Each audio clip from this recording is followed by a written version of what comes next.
Aldır şu ayağı. Aldır. Zavallı dolmuş ya.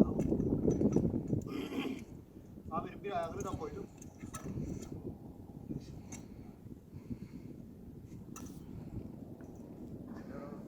Bak bunu kaldıracağım.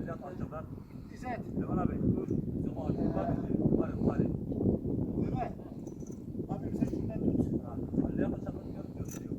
Buna bırakma tamam. Mehmet Ali ayağımı bırak. Bırak.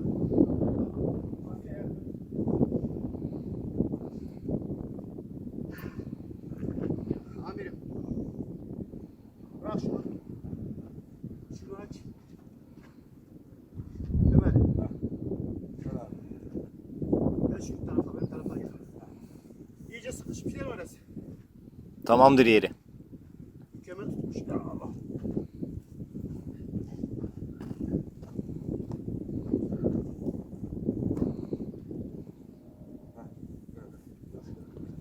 Dur Ömer'e çekme dur.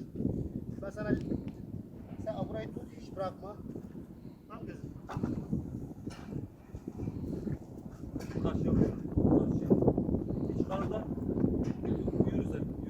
Şöyle alabilirim.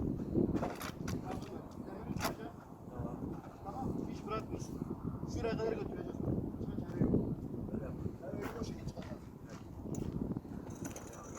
Gevşetme. Gevşetme. Gevşetme. Gel.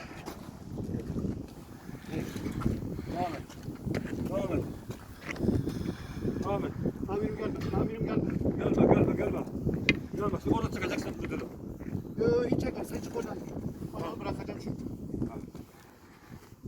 Ömer gel. Kaldır. Kaldır. Kaldır.